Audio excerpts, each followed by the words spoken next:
Bueno, la semana pasada te decía, vimos Apocalipsis 17 y 18.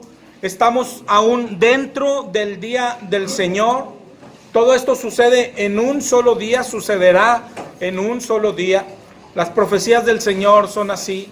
Cuando lees profecías del Antiguo Testamento y ves cómo se han cumplido ya tantas y al pie de la letra, lo único que nos enseña es que lo que está aún por cumplirse también se cumplirá al pie de la letra, sin faltarle ni una coma ni un punto a todo lo que dice el Señor. Pero cuando hablamos en el 17 y el 18, algo que tenemos que entender de la destrucción, del trato especial que tiene ahí para esta religión, está hablando del lugar, de la sede, es decir, del Vaticano, cosa que sucederá ahí en el lugar físico, en la ciudad que está sobre 7 montes, pero que tiene influencia sobre muchedumbres, y que además veíamos también ahí que algún día fue y perteneció a la esposa del Señor. Por eso, cuando le es infiel, cuando empieza a irse tras otros dioses, otras imágenes, por eso se gana de parte del Señor el mote de ramera. Si no hubiera sido esposa del Señor un día, no tendría por qué llamarla ramera. Es como cuando hablamos de apostasía, que apostasía significa divorcio, pues quiere decir, si no fueran casados, pues no hay forma de divorciarse, ¿no? Y hoy vamos a seguir aquí y vamos a comenzar Apocalipsis 19. Y aunque va a tener cosas sencillas, lo primero que tenemos que darnos cuenta, que él mismo nos lo va a ir diciendo, que sigue pasando dentro del día del Señor. Es decir, todo lo que hemos leído desde Apocalipsis 14 hasta aquí, hasta el 19, sucede en un solo día. Un solo día. De hecho, vimos en el 17 y 18 que aquello que está preparado para la gran ramera sucede en una sola hora. En una sola hora, ¿ok? Entonces dice Apocalipsis 19. Después de esto, oí una gran voz de gran multitud en el cielo que decía. Después de esto tienes que ubicarte en lo que llevamos, ¿no? Del 14, del 15, cuando empieza el día del Señor, después de la destrucción de la gran ramera, y ahí ese es nuestro contexto. Ahí después de esto oyó una gran voz de multitud en el cielo que decía: aleluya, salvación, honra y gloria y poder son del Señor Dios nuestro, porque sus juicios son verdaderos y justos, pues ha juzgado a la gran ramera que ha corrompido a la tierra con su fornicación y ha vengado la sangre de sus siervos de la mano de ella. Esto está pasando otra vez en el cielo. Están alabando a Dios después de que ha castigado a la gran ramera. ¿Quiénes son estos que están en el cielo? En el contexto que estamos, son todos los santos, todos. Ahí están. Si nosotros llegamos, ahí estaremos también. Ya los que están ahorita haciéndolo son los que veíamos al principio en el 15, cuando fueron arrebatados y ya con el cuerpo transformados. Es decir, ya pasó la resurrección, ya pasó el arrebatamiento. Y dice el 19:3, y otra vez dijeron, aleluya, y el humo de ella sube por los siglos de los siglos. Es decir, habla del castigo eterno. 19:4, y los 24 ancianos y los 4 seres vivientes se postraron en tierra y adoraron a Dios que estaba sentado en el trono y decían, amén, aleluya. Y salió del trono una voz que decía, alabad a nuestro Dios, todos sus siervos, y los que le teméis, así pequeños como grandes. Ahorita en el camino le decía a mi esposa, y no sé, te pregunto a ti, si sabes lo que significa aleluya.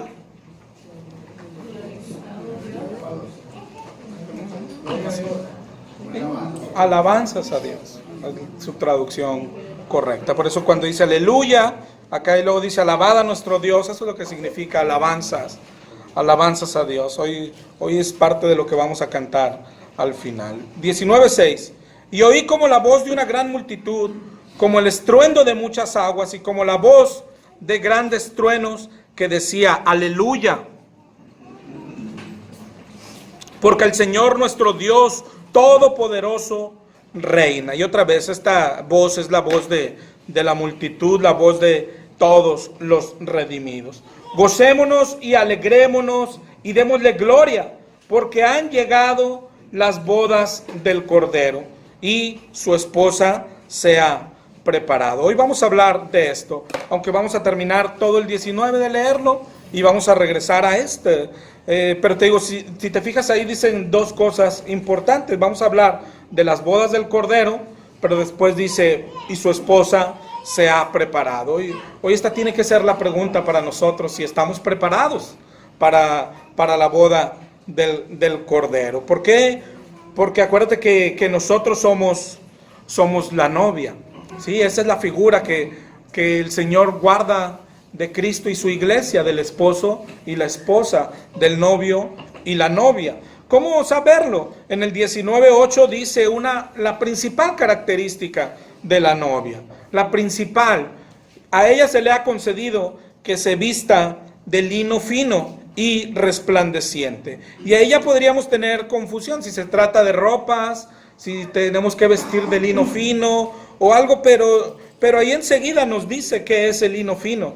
Dice que son las acciones justas de los santos. Es decir, nuestra vestimenta, cuando la Biblia habla de vestimentas, de vestiduras de boda, principalmente en el Nuevo Testamento, es figura de santidad, ¿sí? Y la vestimenta de la novia, la principal característica de la novia es la santidad, ¿sí? Y eso es lo que tenemos que preguntarnos. Cuando él dice, la novia está preparada, la pregunta para nosotros es si estamos preparados, ¿verdad? Si estamos preparados, si ya estamos vestidos para la boda, y la vestimenta es la santidad. Tengo un ejemplo del vestido en Mateo 22, 11 al 14. Dice, entró el rey para ver a los convidados. Está hablando de una boda, ahorita lo vamos a leer más amplio. Pero dice, y vio ahí a un hombre que no estaba vestido de boda, y le dijo, ¿cómo entraste sin estar vestido de boda?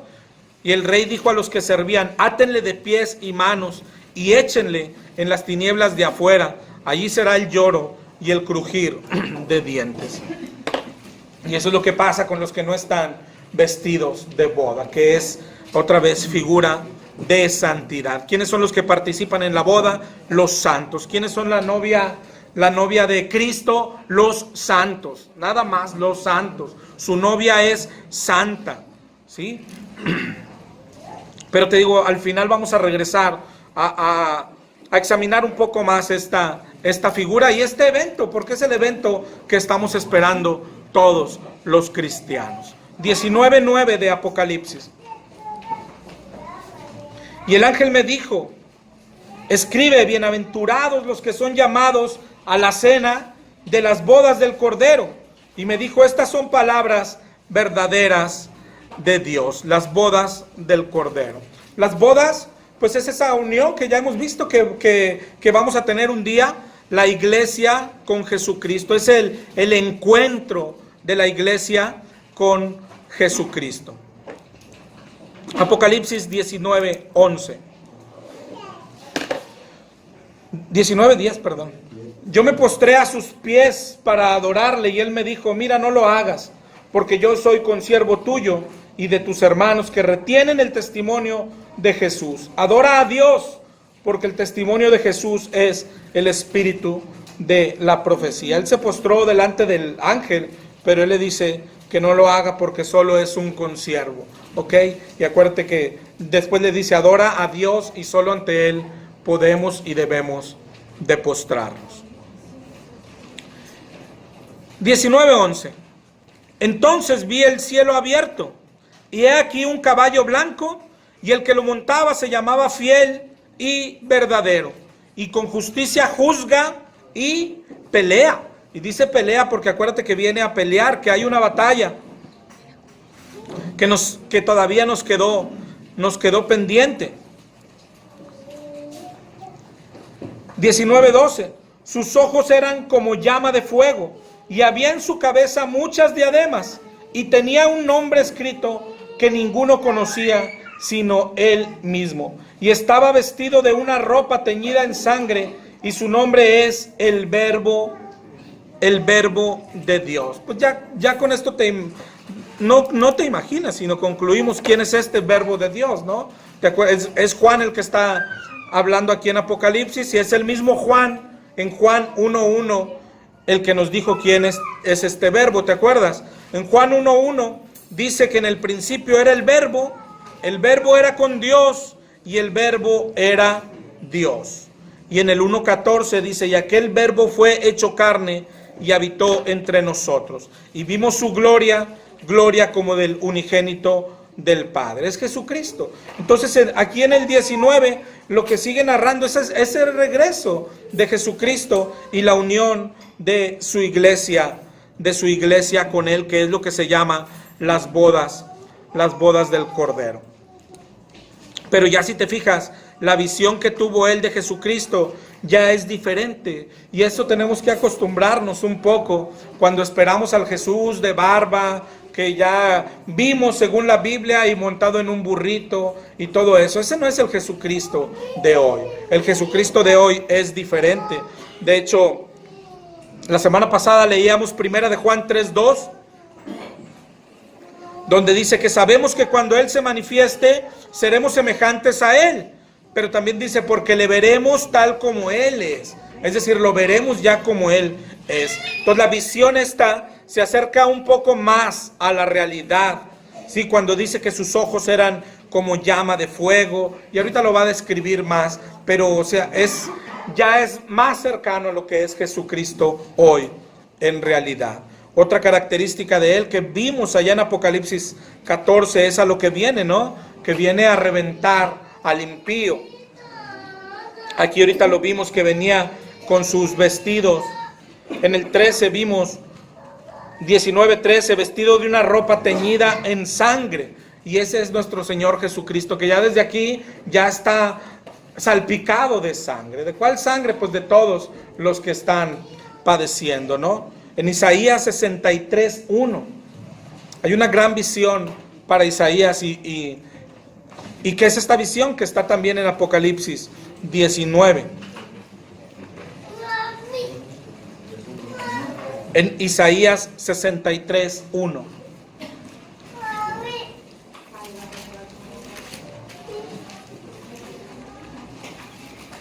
¿Lo tienes? Dice, ¿quién es este que viene de Edom, de Bosra, con vestidos rojos? Este hermoso en su vestido, que marcha en la grandeza de su poder.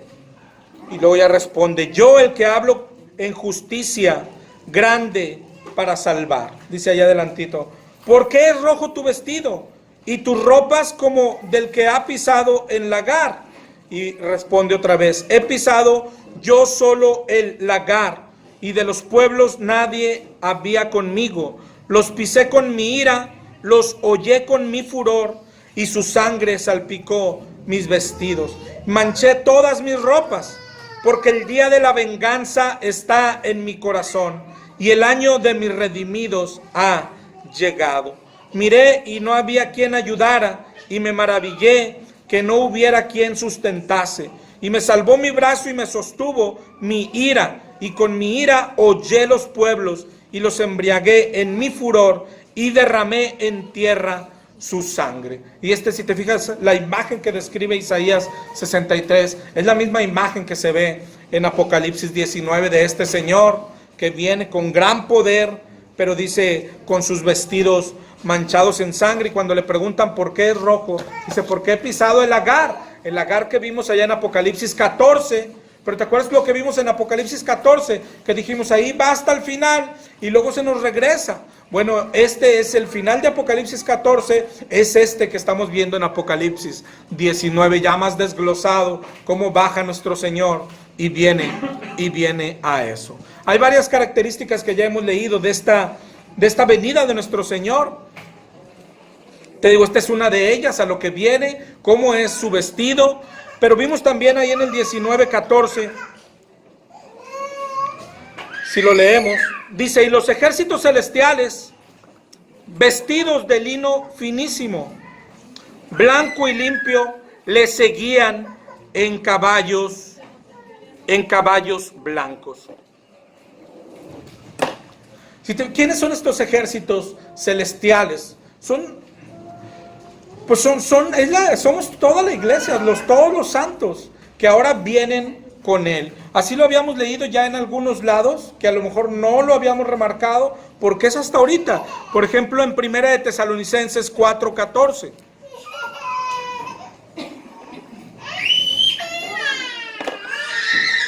Primera de Tesalonicenses 4:14 dice: si creemos que Jesús murió y resucitó, así también traerá Dios con Jesús a los que durmieron en él.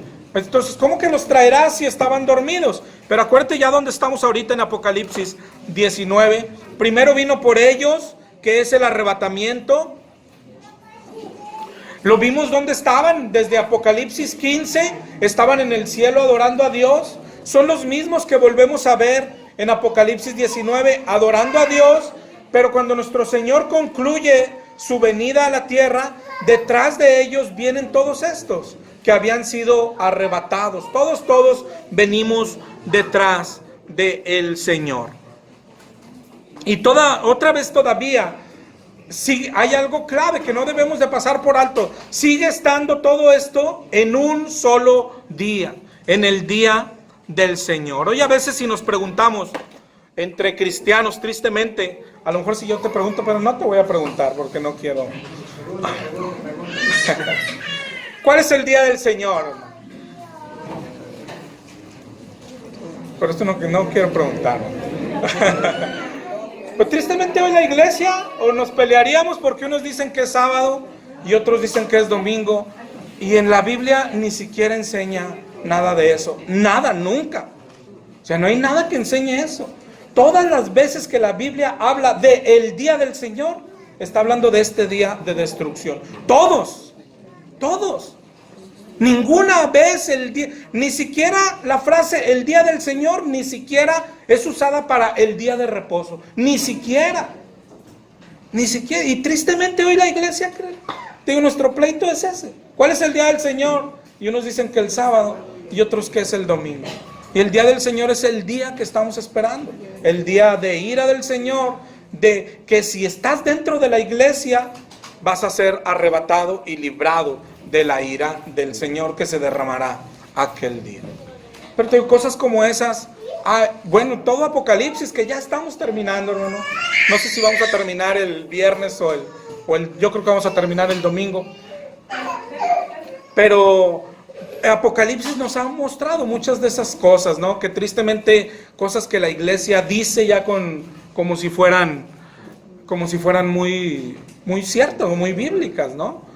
El Apocalipsis aquel del futuro, y de que todo esto lo que hemos leído es en el futuro y todo esto. Pero el día del Señor en la Biblia, tanto aparece la frasecita día del Señor, aparece 19 veces en el Antiguo Testamento. En el Nuevo aparece, no sé, 4 o 5 veces nada más, que creo que las vimos todas el domingo, o la mayoría, pero siempre se refiere a lo mismo, al día de la ira de Dios. ¿Sí? Y nada tiene que ver con el día de reposo. Ni siquiera, bueno, pero ese es otro tema, ¿no? Pero lo que hoy la iglesia cree, pero ya no hablando del día del Señor, aunque le nombran día del Señor, pero que el día del Señor era el sábado antes y que hoy fue cambiado para el domingo. Hermano, no hay ni un solo verso, nada que diga que el día de reposo fue cambiado hacia el domingo. Nada, ni un solo verso. Te sorprenderías. Pero hay gente que lo dice con tanta ligereza, ¿verdad? Que dice, no, es que el día del Señor cambió. Antes era el sábado y ahora es el domingo. Y no aparece ni un solo verso en la Biblia que hable de eso, ¿verdad? Pero bueno, esa es otra historia. Triste, pero otra historia, ¿no? Pero el día del Señor tienes que acostumbrarte. Cuando estamos estudiando la Biblia, ¿verdad? Oye, ¿cuál es el día del Señor? El día del Señor es el día de la ira, que estamos esperando, y que estamos esperando ser librados del día de la ira. Eso es lo que estamos esperando la iglesia. Se podría considerar como el último día en la tierra. Sí, bueno, lo que pasa es que después sigue 1000 años todavía en la tierra, que ahorita veremos si llegamos a él, lo veremos ahí. Pero ese es el día de la destrucción del impío, vamos a decir, el último día de la tierra como hoy está. Así es, ¿verdad? Primera de Tesalonicenses 3:13.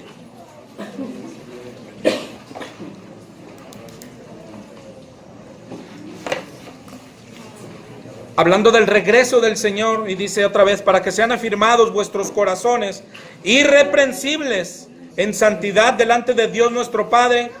Y mira lo que dice, en la venida de nuestro Señor Jesucristo, con todos sus santos. Esto,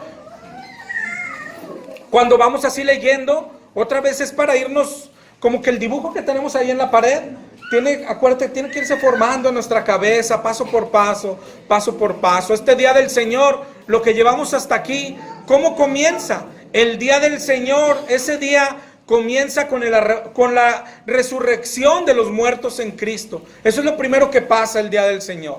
Después, una vez resucitados los muertos en Cristo, con los que hayan quedado en vida, que están en Cristo, que tienen a Cristo, son arrebatados.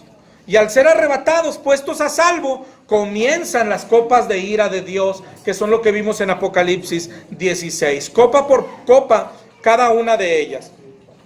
Entre esas copas, ¿te acuerdas que vimos una donde dice, trajo en memoria a la Gran Babilonia? Que ahí es donde desglosa el 17 y el 18 todo lo que hace con la Gran Babilonia, con la gran ramera, con la religión católica, ¿verdad? Pero sigue pasando en ese día. Y luego, ¿cómo culmina ese día? Con esto, ahora sí la llegada de nuestro Señor.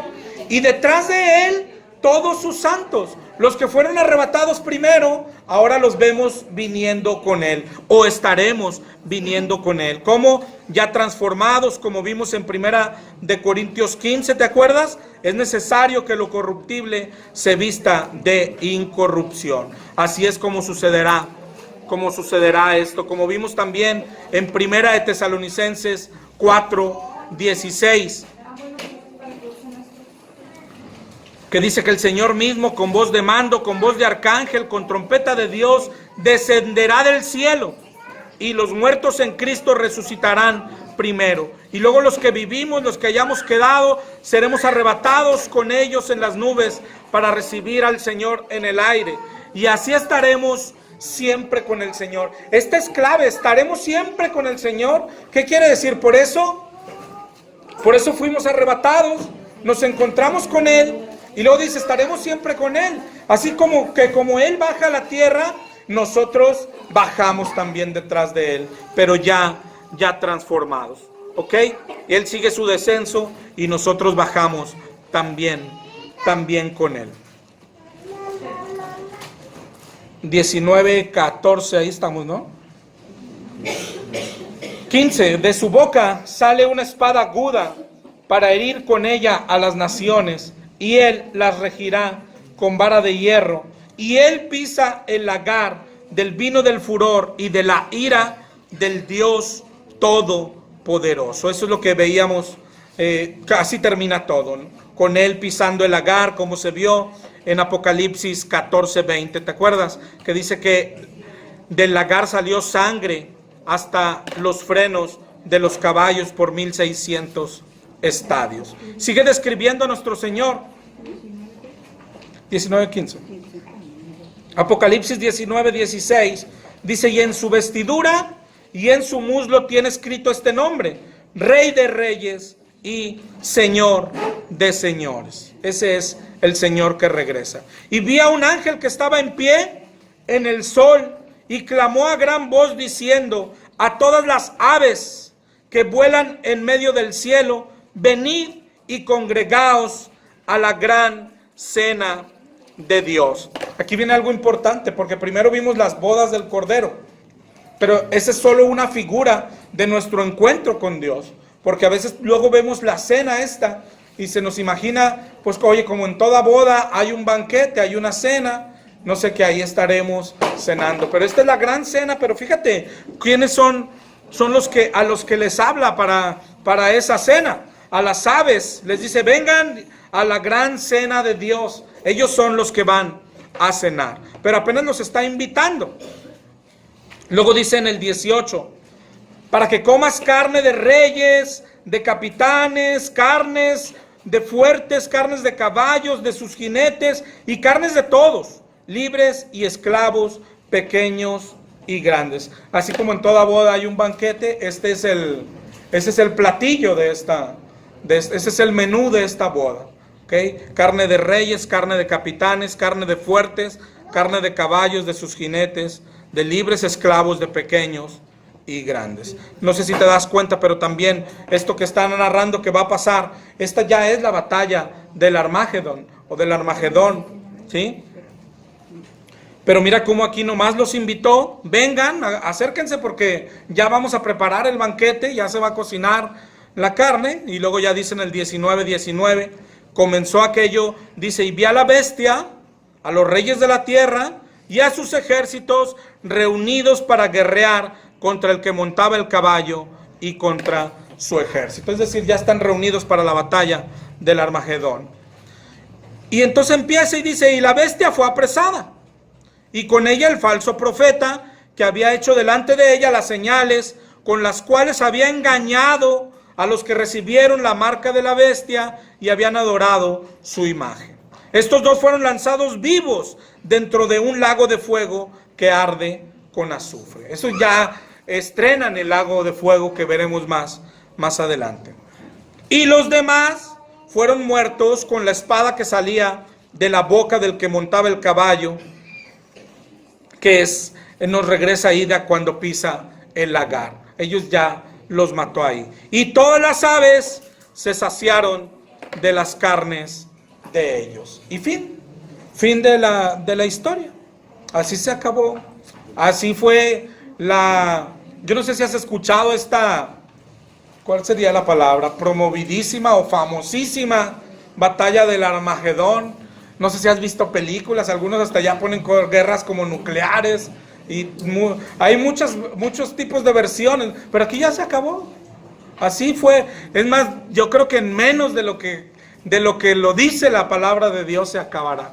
¿Sí? Fueron engañados. ¿Te acuerdas que veíamos cuando veíamos las copas? Fueron engañados, se secó el camino para que llegaran y aquí están siendo engañados y vienen a guerrear.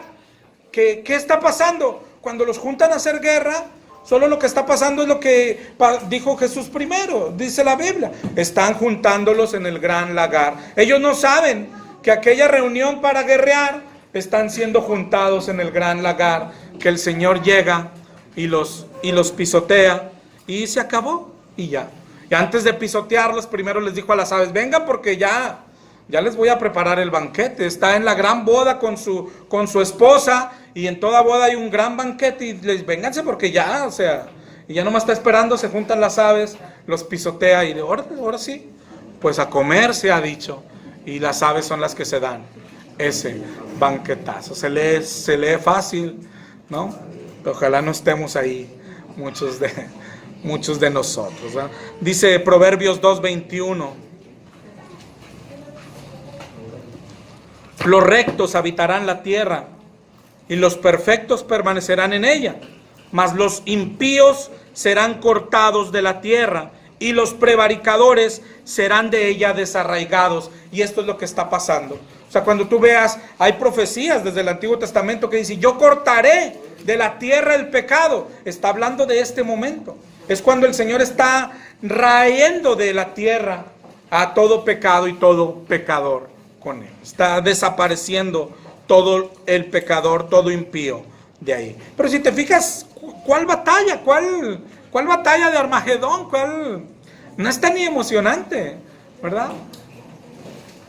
Nomás los juntan con engaños, pero el engaño es terrible, hermano. Al final vamos a hablar también de esto, porque es terrible, un engaño para pelear contra Jesús. Es decir, ¿de qué manera podría uno ser engañado para hacerle guerra al Señor, no?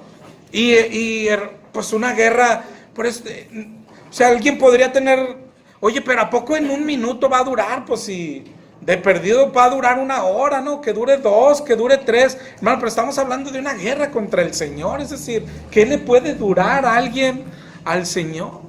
¿Verdad? Pues absolutamente nada, en menos que canta un gallo, los acaba. En el 16:14 es cuando vimos cómo con engaños los llevó ahí. Y en el 16:16 dice, los reunió en un lugar que en hebreo se llama Armagedón. Que te digo, hoy Armagedón se nos ha hecho así figura de una guerra.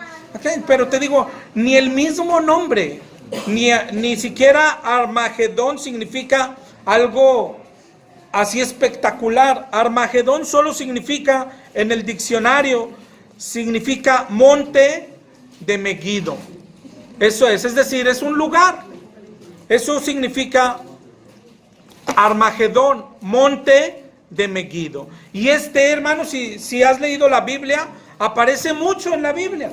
Mucho es mucho. En Jueces 4 y 5 aparece ahí este lugar. Es una colina situada al norte de Jerusalén. Y ahí en Jueces 4 y 5 se libraron batallas. Fue ahí donde el ejército de Israel vencieron a los cananeos, dirigidos por Débora y Barak.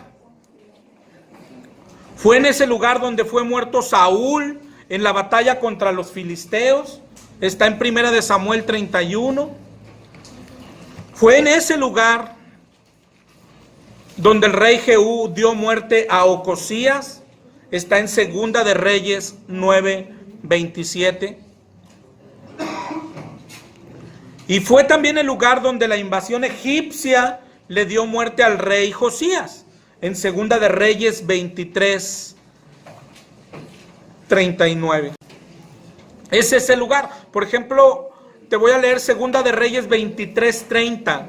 Dice, y sus siervos lo pusieron en un carro y lo trajeron muerto de Megido a Jerusalén. Megido es este lugar donde está el monte de Megido, que monte de Megido significa Armagedón, ¿sí? O sea, ni siquiera significa algo estrafalario. Y es en este lugar donde aparentemente dice la palabra de Dios que se llevará esta batalla. Aparentemente, ¿por qué aparentemente? Porque lo dice así, pero puede estar hablando también en sentido figurado, ¿no? Como habló de la Gran Babilonia, pues que no era Babilonia. Como cuando nos habla, este es el Sodoma y Gomorra, pero espiritual. Es decir, puede estar hablando en sentido figurado de otro lugar. Porque es el único lugar donde lo menciona así. ¿Ok? La palabra Armagedón es el único lugar aquí donde estamos, donde aparece en la Biblia. Pero hay otros lugares donde habla de esta batalla y lo llama de otra forma. Por ejemplo, en Joel 3:9.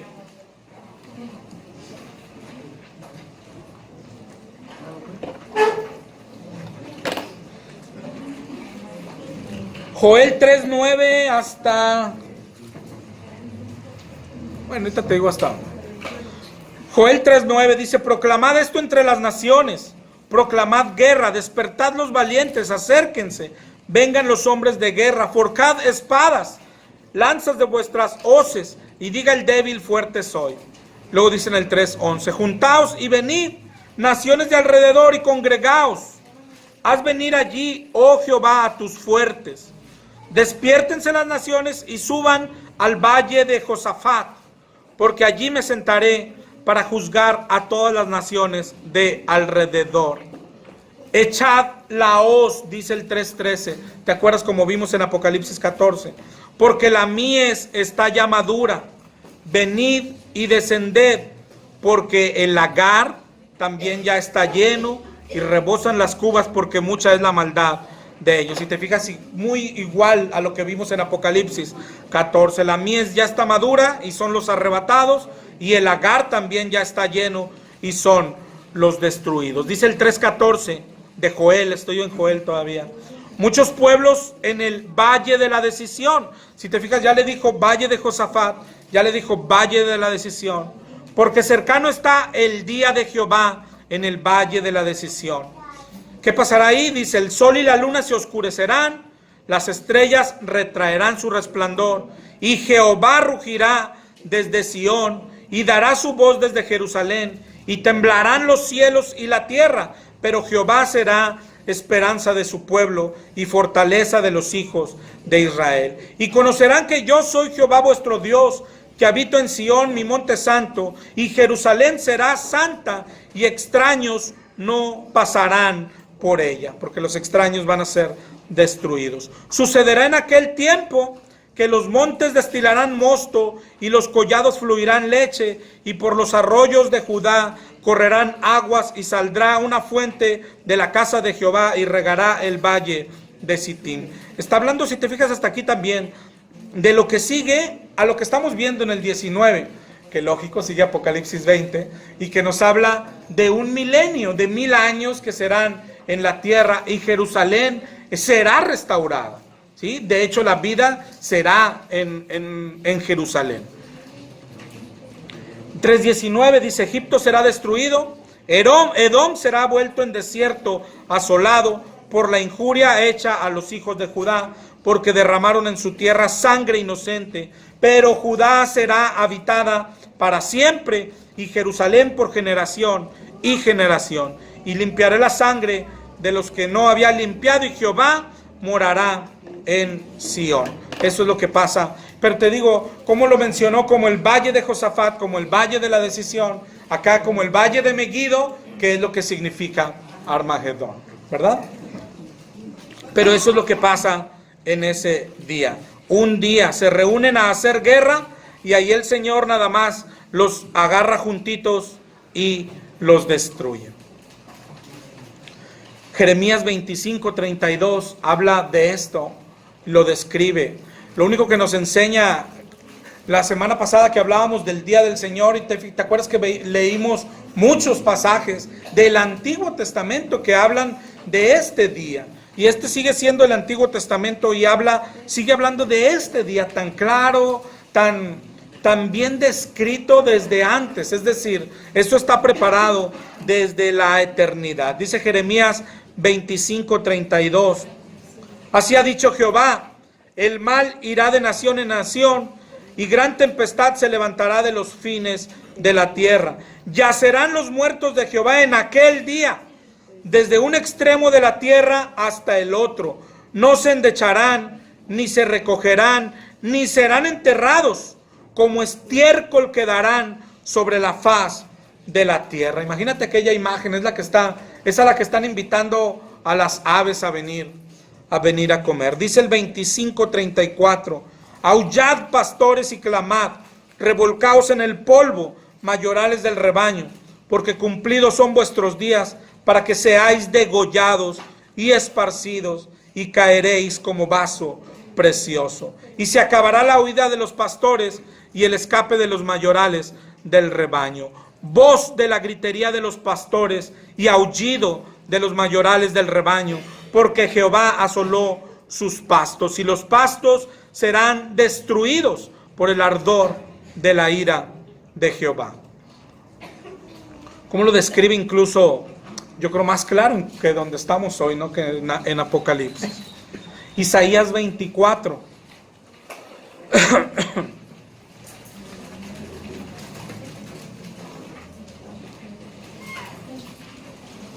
Isaías 24, 1 al 6. Esto es lo que está pasando en Apocalipsis 19, cuando regresa nuestro Señor. He aquí que Jehová vacía la tierra y la desnuda, y trastorna su faz y hace esparcir a sus moradores. Y sucederá así como al pueblo, también al sacerdote, como al siervo, también a su amo, como a la criada, a su ama, como al que compra, también al que vende, como al que presta, al que toma prestado, como al que da al logro, también al que lo recibe. Es decir, a todo el que esté en aquel día en la tierra. La tierra será enteramente vaciada y completamente saqueada, porque Jehová ha pronunciado esta palabra. Se destruyó, cayó la tierra, enfermó, cayó el mundo, enfermaron los altos pueblos de la tierra se contaminó bajo sus moradores, porque traspasaron las leyes, falsearon el derecho, quebrantaron el pacto sempiterno. Por esta causa la maldición consumió la tierra y sus moradores fueron asolados. Por esta causa fueron consumidos los habitantes de la tierra y disminuyeron los hombres. Eso es lo que está narrando Apocalipsis 19. Este es el problema de la tierra. Si te fijas, otra vez también algo. Este es el problema de la tierra. El problema de la tierra, hermano, no es la basura que tiramos, no es la contaminación de los carros y las fábricas, no es la contaminación del hombre, que no quiere decir que te la pases tirando basura. Pero ese no es el problema de la tierra. El problema de la tierra es el pecado. Cuando dice se destruyó y cayó la tierra, está hablando del pecado que cometemos todos los moradores de la tierra. Ahí mismo en Isaías 24:20 dice: temblará la tierra como un ebrio, será removida como una choza, y se agravará sobre ella su pecado, y caerán, y nunca más se levantarán. Acontecerá en aquel día, y nos vuelve a decir que es un solo día, que Jehová castigará al ejército de los cielos en lo alto, y a los reyes de la tierra sobre la tierra, y serán amontonados como se amontona a los encarcelados en mazmorra, y en prisión quedarán encerrados, y serán castigados después de muchos días. La luna se avergonzará, el sol se confundirá, cuando Jehová de los ejércitos reine en el monte de Sión y en Jerusalén, y delante de sus ancianos sea glorioso. Si te fijas, los dos, lo que hemos leído, nos va leyendo la destrucción, y luego nos dice, y Jehová reinará, y eso ya nos habla de lo que sigue otra vez, de Apocalipsis 20, de un milenio en la tierra, con nuestro Señor físicamente en ella. No sé si hasta aquí vamos bien. Cuando lees profecías del Antiguo Testamento, hay algo que tienes que distinguir. Hay tres batallas que en el Antiguo Testamento se profetizan. Entonces, tú las vas a ir distinguiendo. Depende de lo que dice la profecía. Mira, por ejemplo, Zacarías 14:1. Dice: he aquí, el día de Jehová viene. Y vuelve a hablar de un día. Y en medio de ti serán repartidos tus despojos. Y luego dice: porque yo reuniré a las naciones para combatir contra Jerusalén. La ciudad será tomada y serán saqueadas las casas, violadas las mujeres, la mitad de la ciudad irá en cautiverio, mas el resto del pueblo no será cortado de la ciudad. Si te fijas, Zacarías en el 14:1 nos habla del día de Jehová y lo que pasará, y serán repartidos los despojos. Pero en el 14:2 no nos habla ya de ese día. Nos habla de un poco de por qué el Señor está enojado. Dice: porque yo reuniré a las naciones para combatir contra Jerusalén, la ciudad será tomada, serán saqueadas las casas y violadas las mujeres, y la mitad de la ciudad irá en cautiverio, mas el resto del pueblo no será cortado de la ciudad. ¿De qué está hablando, mi hermano? En el 14:2 en adelante está hablando del año 70, de lo que iba a pasar en el año 70. No es la única vez que lo anuncia en el Antiguo Testamento.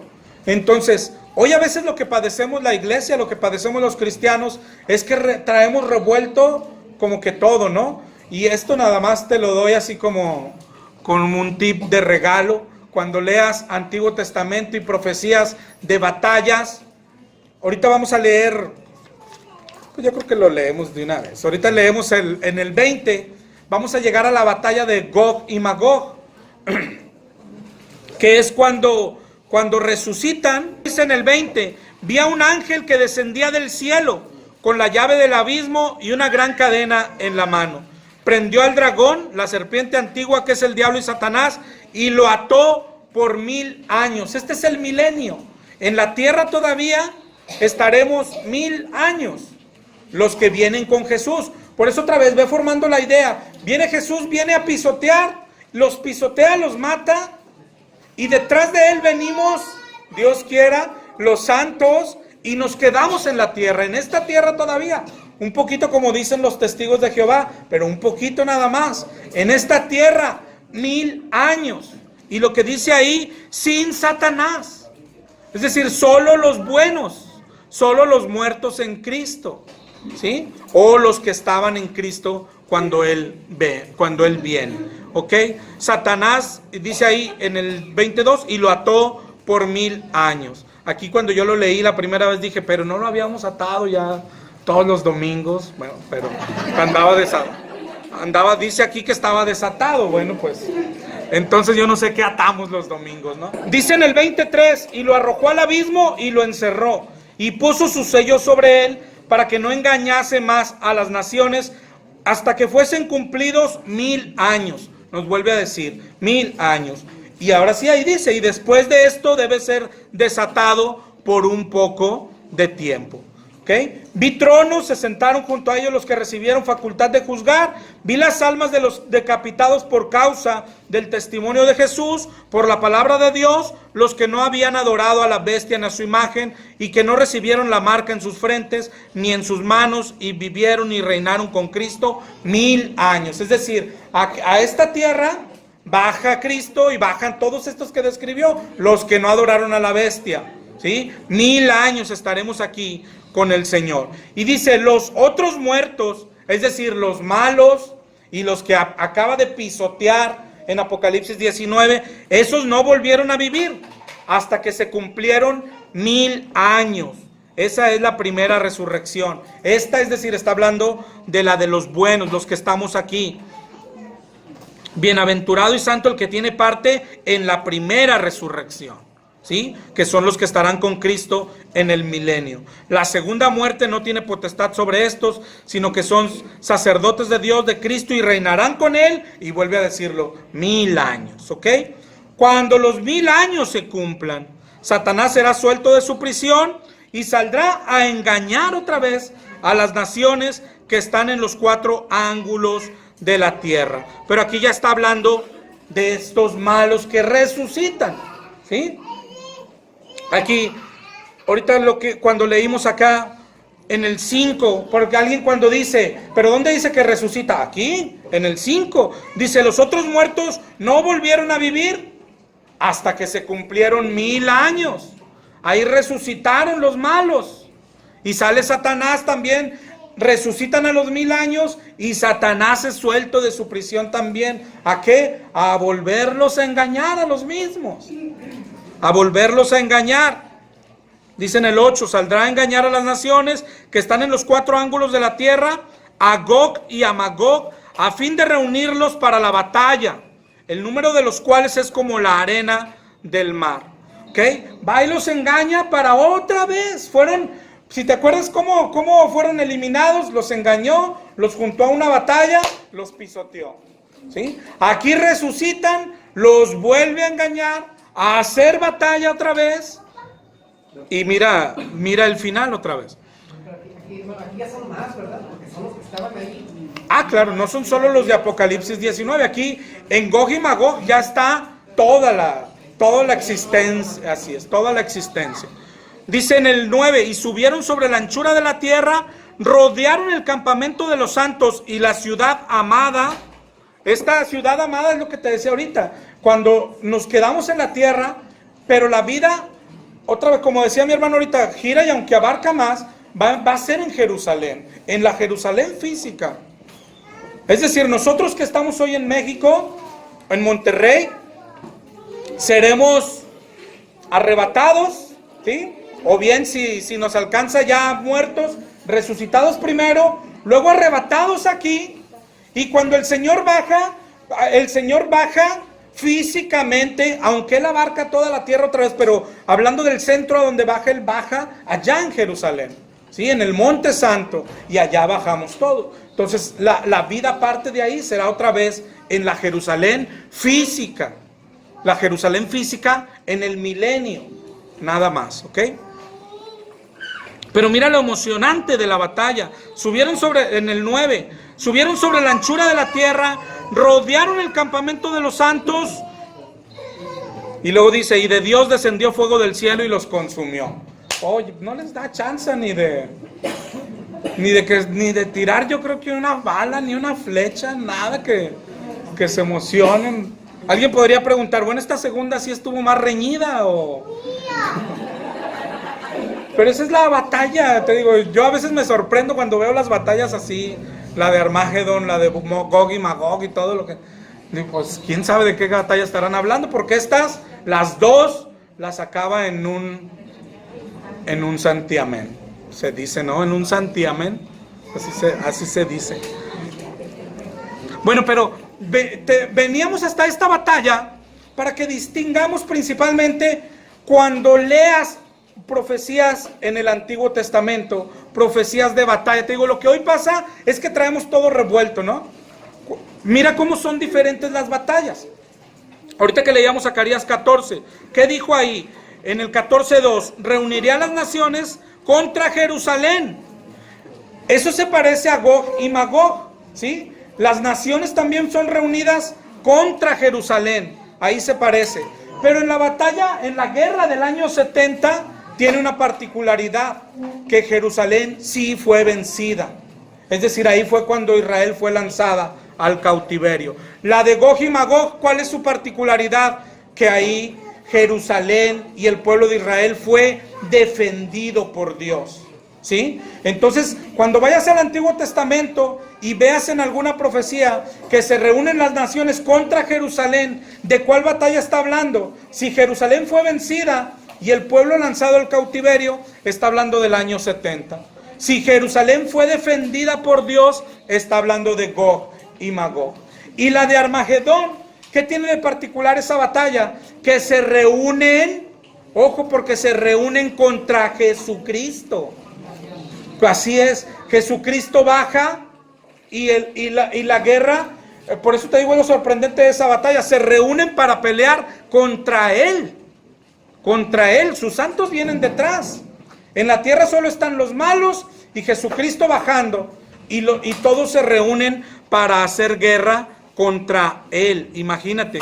Y si hay pasajes que hablan de esto, de que se reúnen las naciones contra Jehová. Entonces te digo, nada más te llevé hasta allá para que las distingas así, porque eso nos hace mal cuando estudiamos la Biblia, que revolvemos todas las batallas, todas las guerras y todo, y no son tres batallas distintas que profetiza mucho el Antiguo Testamento.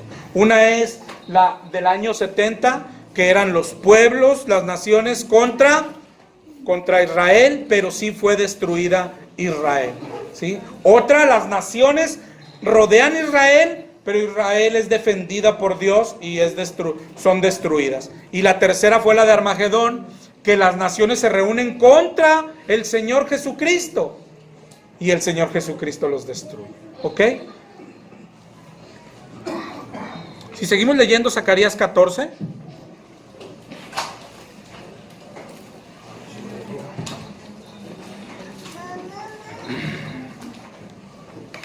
Ya cuando regreses ahí a Zacarías 14.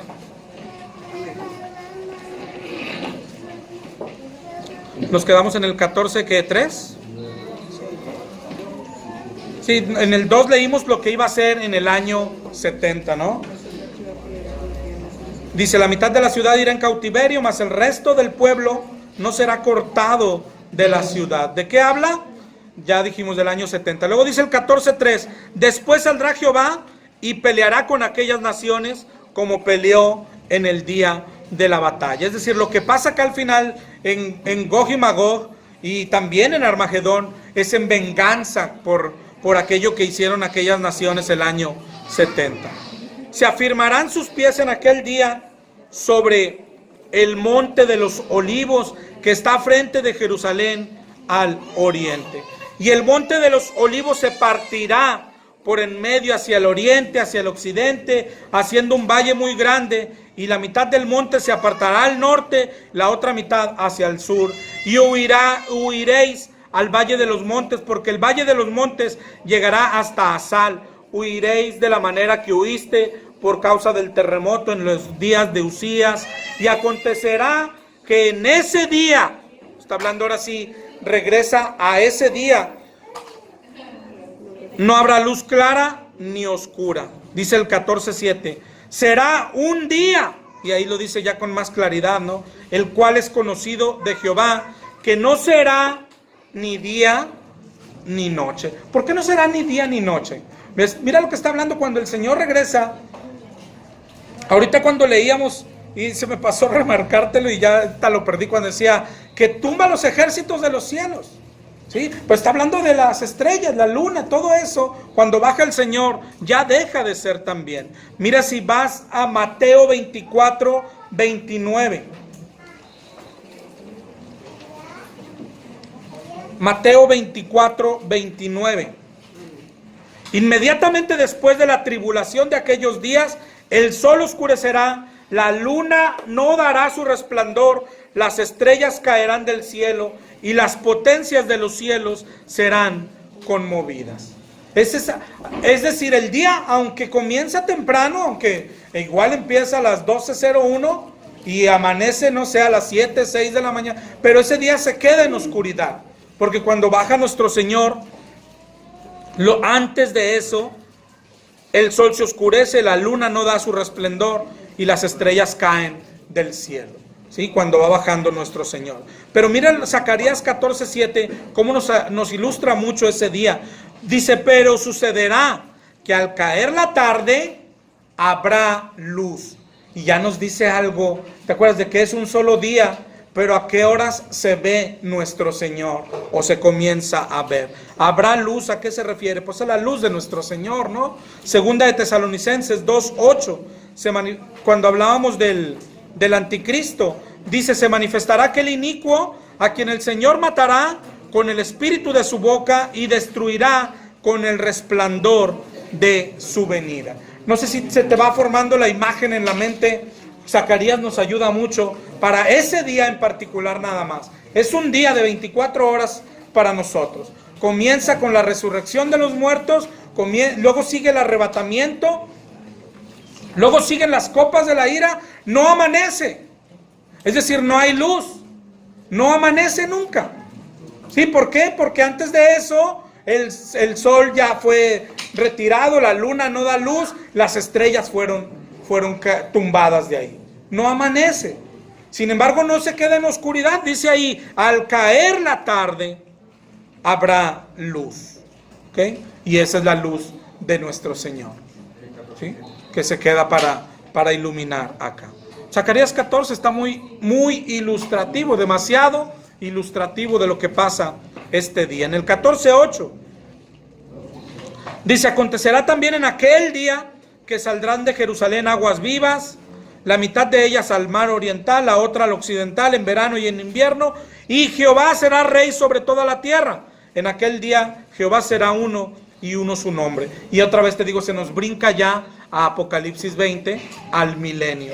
Es decir, después de la destrucción, dice en el 14:10, toda la tierra se volverá como llanura desde Geba hasta Rimón, al sur de Jerusalén, y esta será enaltecida y habitada en su lugar desde la puerta de Benjamín hasta el lugar de la puerta primera, hasta la puerta del ángulo, y desde la torre de Hananeel hasta los lagares del rey.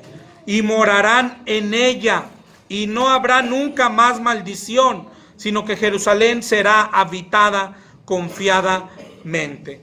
¿Okay? Y esto ya está hablando de lo que pasará en el milenio. Y esta será la plaga con que herirá Jehová a todos los pueblos que pelearon contra Jerusalén.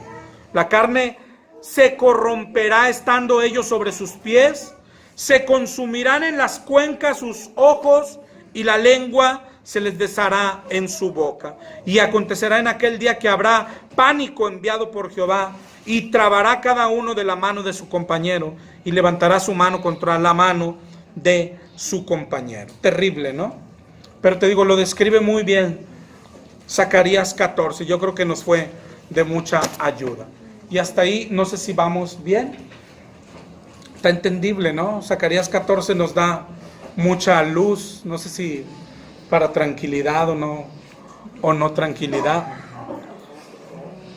Pero todo lo que hemos leído hasta aquí, hasta Apocalipsis 19 o 20 ya, vamos a traer ahora a Marcos, porque ya estamos terminando Apocalipsis, vamos trayendo Marcos hasta aquí, hasta donde estamos ya. Ok, vamos a Marcos y pongámonos en este paralelo a la par de Apocalipsis 20, en donde estamos ubicados, ¿no?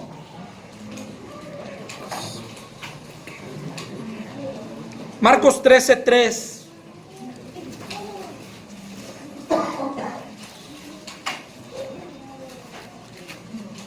Dice que le preguntaron en el 13:4, ¿cuándo serán estas cosas y qué señal habrá cuando todas estas cosas hayan de cumplirse?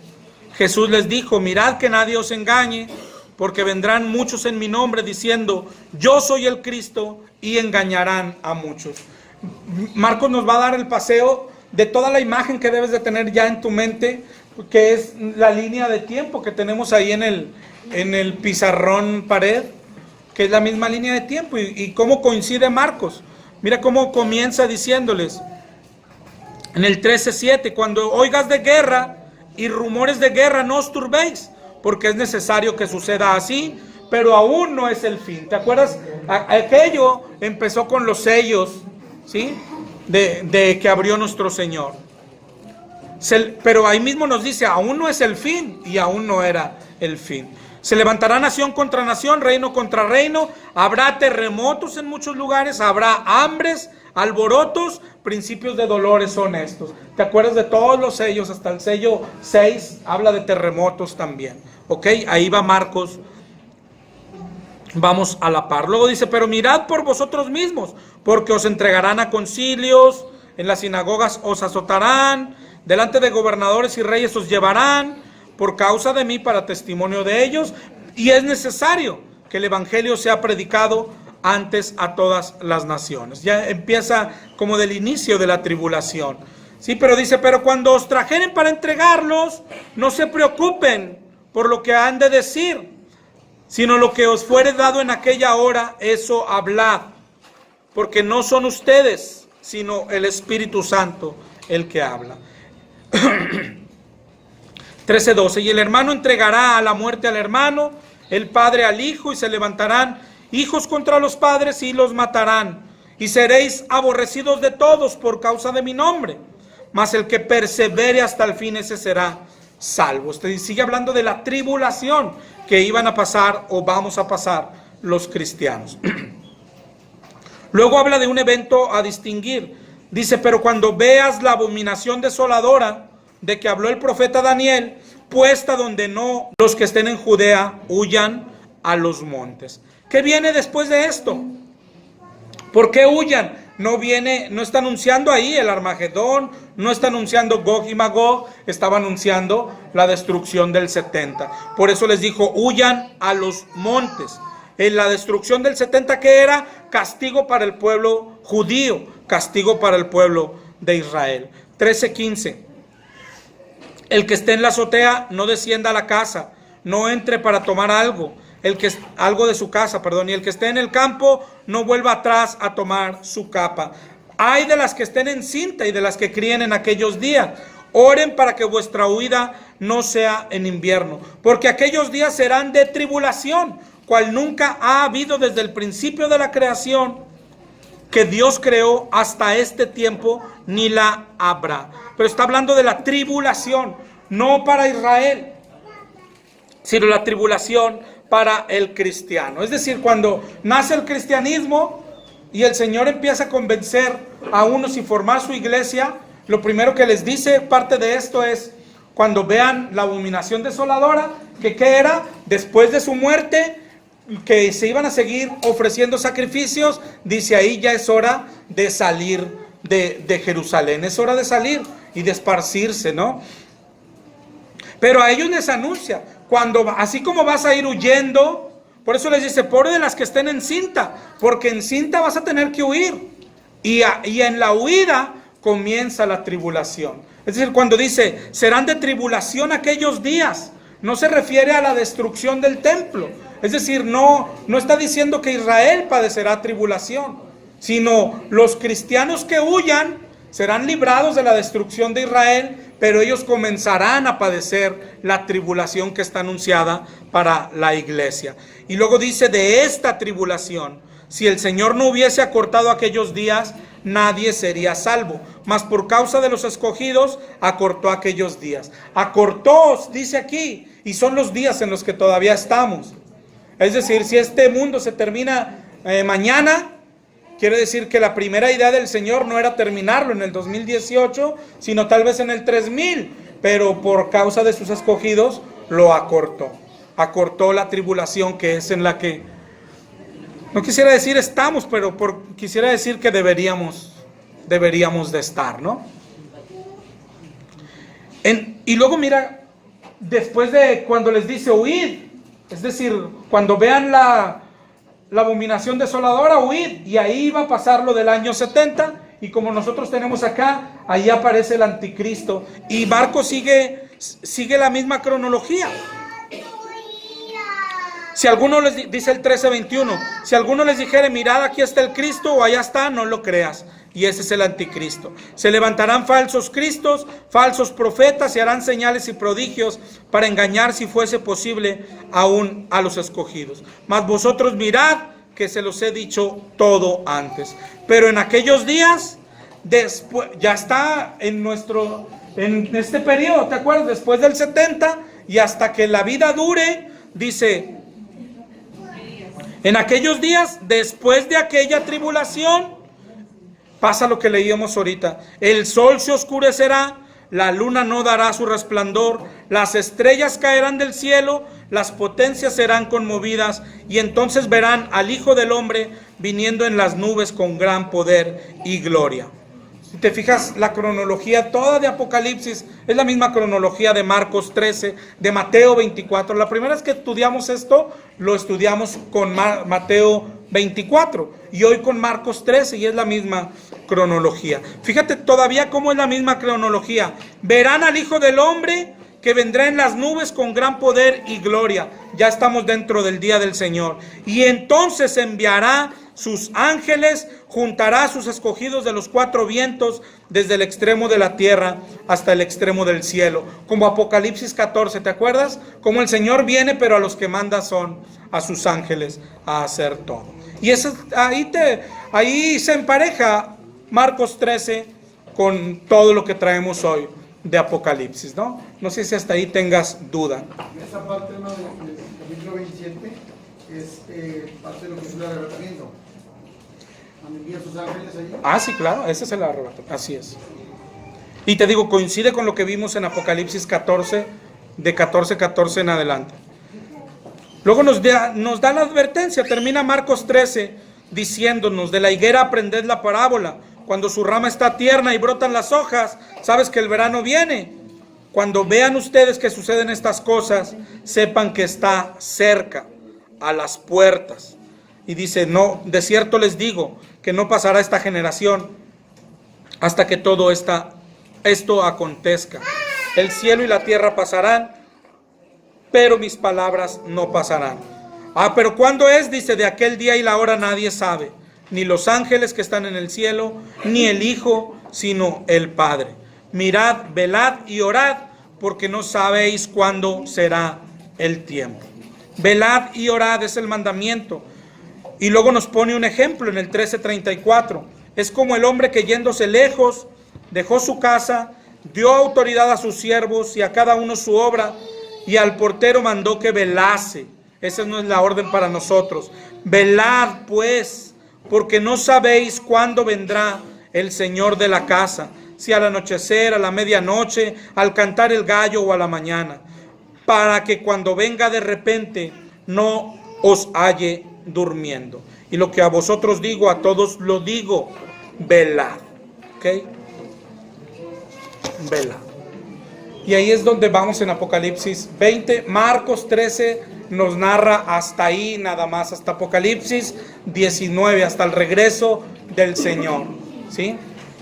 Del 20, de Apocalipsis 20 en adelante, eso ya no nos lo da Marcos 13. nada más nos deja hasta Apocalipsis 19. El mejor ejemplo de velad lo pone el paralelo en Mateo 25. Pero aquí es donde, no sé si tengas dudas hasta aquí. Ese va a ser el gran misterio para nosotros. Tristemente, lo vamos a descubrir de una manera muy fea, muy horrible, ¿sí? Muy horrible. Si tus pies no se levantan, es que debías de haber sido perseguido y no lo fuiste.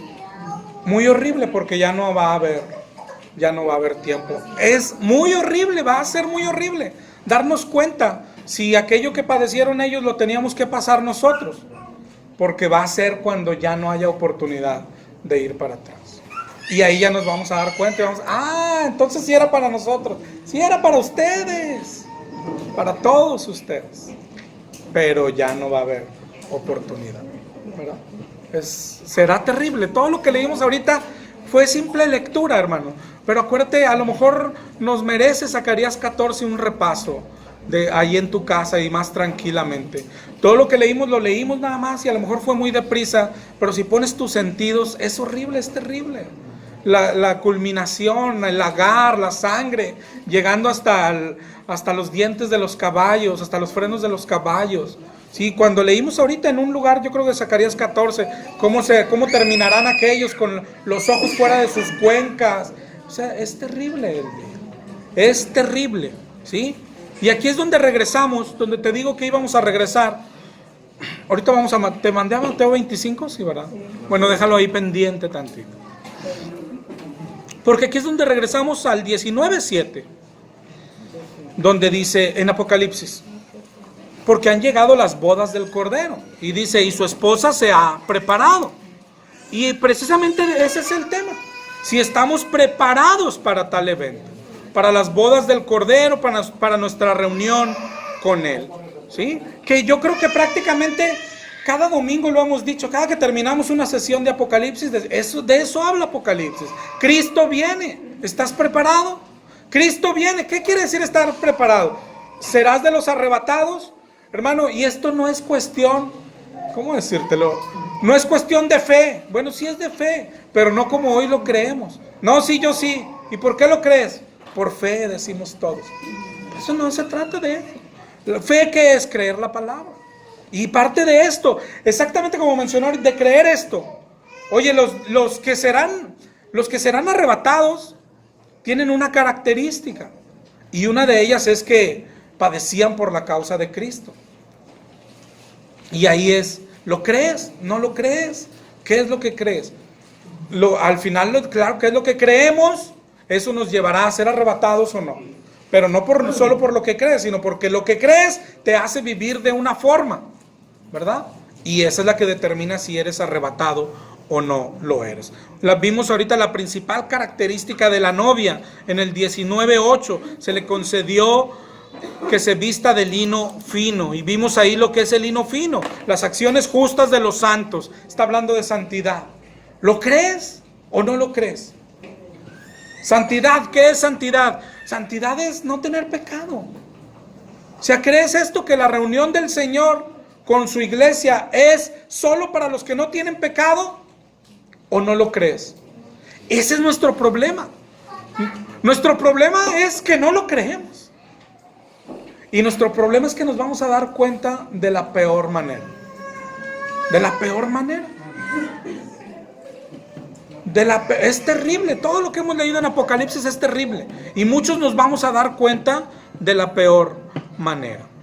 En el 19:9 leímos: bienaventurados los que son llamados a las cenas de las bodas del Cordero. ¿Verdad? Ahora, si la cena es tan simple, es la unión de la iglesia con Cristo, no de toda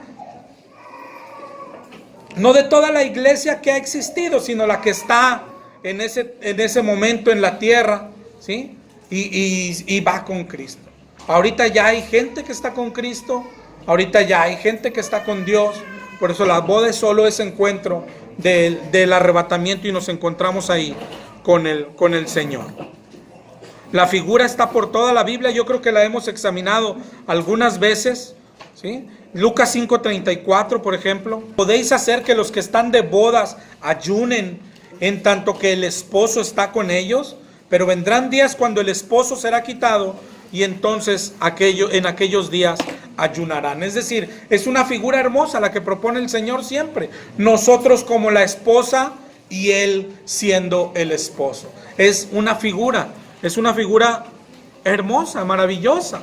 Nuestra pregunta siempre tiene que ser si eres parte de la novia, si perteneces a la novia del Señor. ¿Ok? Y esa es la pregunta más importante. ¿Ok? ¿Qué es? La figura tiene que ver con la figura de un matrimonio terrenal, ¿no? ¿Qué es un matrimonio? La unión de dos seres en uno solo, dice la Biblia. Ya no son dos, son uno. Ese es un matrimonio, ¿sí? Los principales mandamientos para un matrimonio son dos. Para el varón está en Efesios 5:25.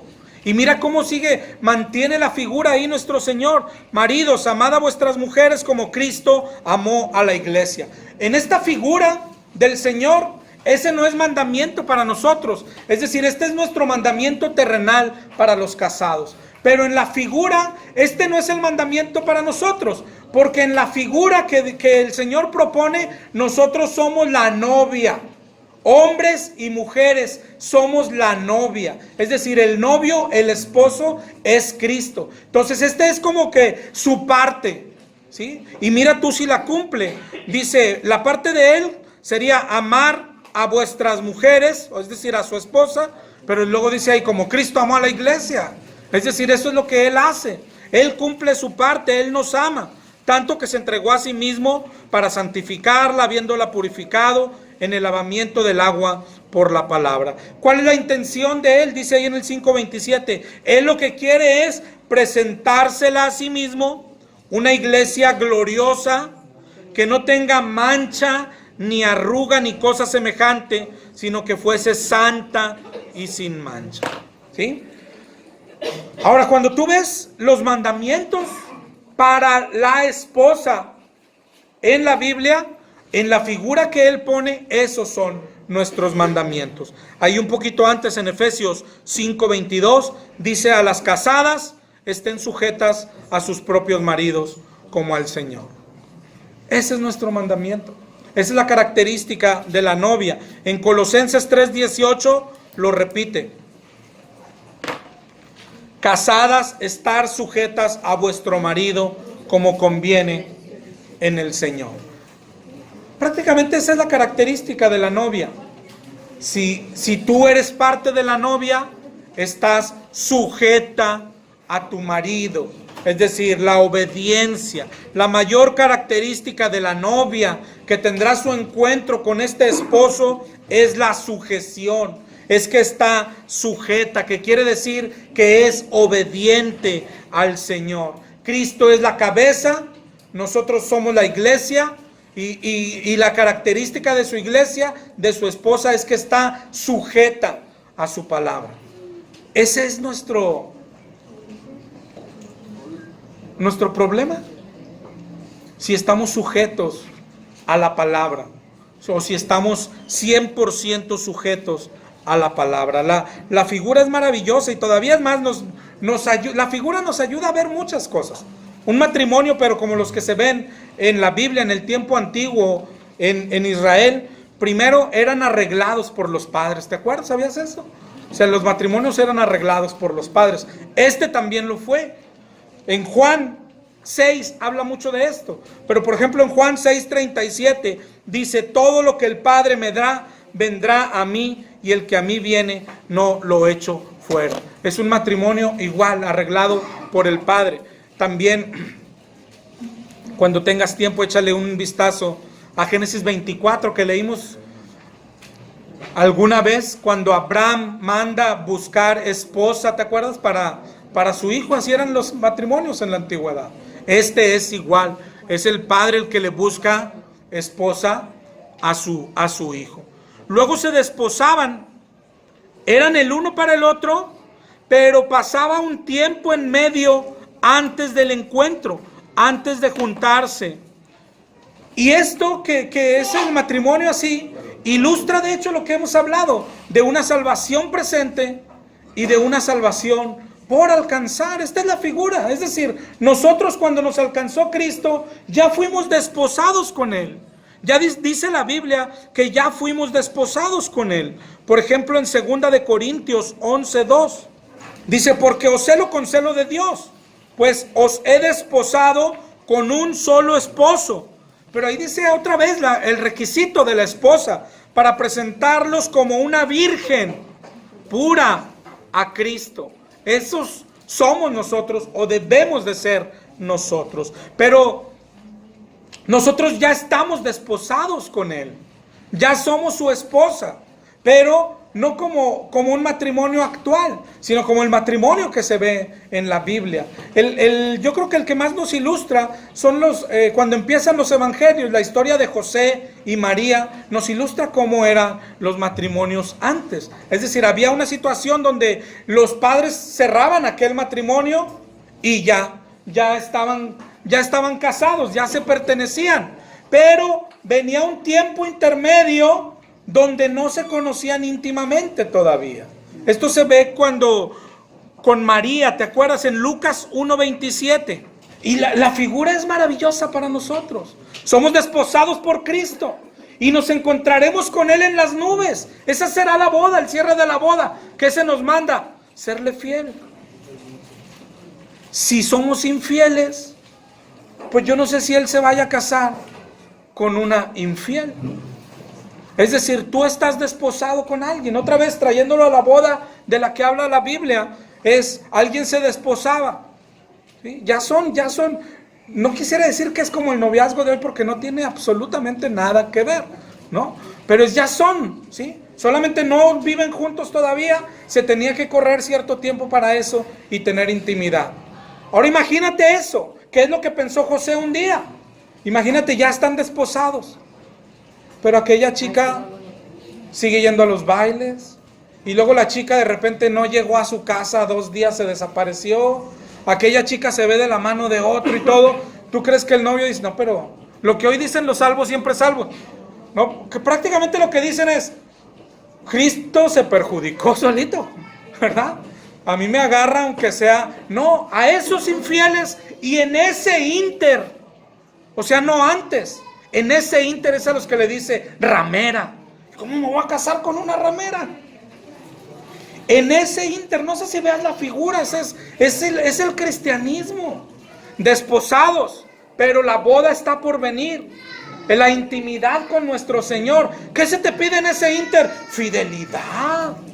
Si eres infiel, el Señor dice, oye, yo no me caso con una ramera. Si ya estabas desposada y todavía sigues andando en la calle y dormiste con otro varón y fornicaste, eres una ramera. Pero ahí es donde los salvos dicen, usted se desposó, tiene que agarrarla como es. No, eso no es así. Eso no es así. De hecho, ese es el periodo que dice mi hermana, que se nos manda perseverar. El que persevere hasta el final, ese será salvo. ¿Qué está diciendo? Ese estará en las bodas del Cordero. El que persevere hasta el final. La figura es maravillosa. Ilustra cómo será la boda. Ilustra que hoy somos desposados, pero que se nos pide fidelidad para estar con el novio en su recámara, en la intimidad. La pregunta para nosotros no es y no debe de ser si nos estamos preparando, sino si estamos preparados. Es decir, si hoy fuera la boda, ¿eres pura para tu Señor? Esa es la pregunta para nosotros. Porque si nos estamos preparando, da la idea de que no quisiera decir maldita idea, pero en mucho sí, la maldita idea que tenemos los cristianos de que es un proceso, pero en nuestra mente de que falta mucho. Y si la boda es hoy, es decir, el velad que leímos ahorita es velad, estar preparados como si el Señor viniera hoy. ¿Eres pura para tu Señor? Esa es la pregunta. Si preguntáramos hoy, ¿ya estamos en ese camino? Hermano, la respuesta de todos los de aquí, el 100%, la respuesta sería sí, porque todos estamos en ese caminar. Unos muy al principio, otros más avanzaditos. Pero eso nunca pregunta la Biblia. La Biblia pregunta es si estás ya hoy listo. Y lo que llevamos todo Apocalipsis hasta hoy es el Señor viene. ¿Estás listo? ¿Estás preparado? ¿Eres de la novia? Ahora sí vamos a ver las 10 vírgenes que están en Mateo 25. Entonces el reino de los cielos será semejante a 10 vírgenes que tomando sus lámparas salieron a recibir al esposo. ¿Qué quiere decir esto? Que están desposadas con él, ¿verdad? Solamente vienen a ese encuentro que es la boda del Cordero. 5 de ellas eran prudentes y 5 eran insensatas. ¿Ok? Las insensatas, tomando sus lámparas, no tomaron consigo aceite, mas las prudentes tomaron aceite en sus vasijas juntamente con sus lámparas. Y tardándose el esposo, cabecearon. Fíjate que todas cabecearon, todas se durmieron. ¿Ok? ¿Cuál es la diferencia entonces? Todas cabecearon, todas se durmieron las 10. La diferencia es la primera. 5 eran insensatas y 5 eran prudentes. Y a la medianoche se oyó un clamor: aquí viene el esposo, salgan a recibirle. ¿Ok? Fíjate hasta ahí. Viene el esposo. Entonces cuando dice en el 25:2, 5 eran prudentes, 5 insensatas. Las insensatas tomando su lámpara no tomaron consigo aceite. Las prudentes sí. Está hablando precisamente de algo que hicieron en ese periodo. Es decir, se desposaron con este señor y el señor están esperándolo a que venga. Y lo que pasa en ese periodo 5 eran insensatas, 5 eran prudentes. Las insensatas no tenían aceite en ese periodo, las prudentes sí tenían aceite en ese periodo. Eso es lo que se nos pide, ¿sí? Para que cuando venga el Señor, dice en el 25:7, todas aquellas vírgenes se levantaron y arreglaron sus lámparas. Y las insensatas dijeron a las prudentes: danos de vuestro aceite, porque nuestras lámparas se apagan. Mas las prudentes respondieron diciendo: para que no nos falte a nosotras y a vosotras, vayan más bien a los que los venden y comprad para vosotras mismas. Y esta es la invitación del Señor: vayan y compren. Decía ahorita, mira lo que pasa, porque esto es terrible. En el 25:10 de Mateo, mientras ellas iban a comprar, vino el esposo, y las que estaban preparadas entraron con él a las bodas, y se cerró la puerta. ¿Qué ilustra? Sin entrar, hermano, no quiero ahondar a qué es la lámpara, qué es... No, nada más lo que enseña, así, tan simple. Es: el Señor viene hoy, tienes que estar preparada y preparado hoy, con santidad. Lo que le pasó a ellas es que tiene tanta aplicación en todas nuestras vidas. Claro que el cristianismo es un caminar y todos nos estamos tomando de eso, es un caminar. Pero llamamos a ese caminar en seguir en pecado, en seguir practicando pecados, ¿ok? Y eso es insensatez. Es decir, el que está practicando pecado es un insensato. O sea, no piensas, no tenemos cerebro, no tenemos cabeza de que si el Señor llega hoy, te vas a quedar para una eternidad para ser castigado. Hermano, si Apocalipsis 19 lo puedes leer y tú dices: oye, está feíto. Hermano, pero es un día. El castigo viene después de ese día, que es un infierno, que es un lago de fuego. O sea, por eso es insensato seguir en pecado, ¿sí? Y no solo insensato es la actitud de estas vírgenes, que muchos la tenemos, ¿sí? ¿Cuántos tenemos pecados todavía por vencer? ¿Y cuál es nuestra justificación? Pero ahí la llevamos, ¿no? Ya no tomo. Sí le grito a mi esposa, pero ya no tomo. Bueno, si el Señor viene hoy, lo que ilustra, hermano, lo que ilustra es: si el Señor viene hoy, ¿sabes qué vamos a hacer? Espérame, Señor. Es decir, tú vas a ver la nube bajando. Espérame, ¿dónde está mi esposa? Amor, me arrepiento de todo lo que te dije. El Señor dice, pero ya la puerta se cerró. No, pero ya le iba a pedir perdón. Sí, ya la puerta se cerró. O sea, él ya le iba. Él ya iba a tirar la computadora. Él ya iba a dejar de ver el internet. Él ya iba a dejar de ofender personas. Él ya iba. Él ya merito, él ya iba. Ya pensaba hacerlo. Ya pensaba dejar de jugar. Ya pensaba dejar de tener mis sueños con la secretaria que veo todos los días. Ya pensaba, ya lo iba a dejar. Eso es lo que hicieron estas insensatas. Claro, pues cuando venga el Señor, ellas son, espérame, o sea, está mi lámpara apagada, déjame la prendo, déjame ir a buscar aceite, déjame ir a buscar al que le hice daño, déjame ir a buscar al que ofendí, déjame ir a buscar al que robé, déjame ir a buscar a... Dice, no, ya. Y lo puedes ir a buscar. Y a lo mejor está, perdóname, ya me perdonaste, sí, pero ya se fueron. Ya se fueron. Ya la puerta se cerró. Génesis 7:10 en adelante. Dice, sucedió que al séptimo día las aguas del diluvio vinieron sobre la tierra. Y el año 600 de Noé, en el mes segundo, fueron rotas todas las fuentes del gran abismo, y las cataratas de los cielos fueron abiertas. Hubo lluvia sobre la tierra 40 días, 40 noches, y entraron en ese día Noé, Sem, Cam, Jafet, hijos de Noé, la mujer de Noé y las 3 mujeres de sus hijos en el arca. Ellos y todos los animales silvestres según sus especies, los animales domesticados según sus especies, todo reptil que se arrastra, toda ave, todo pájaro de toda especie, vinieron con Noé al arca de 2 en 2, de toda carne en que había espíritu de vida, y los que vinieron, macho y hembra de toda carne, vinieron como le había mandado Dios, y Jehová cerró la puerta.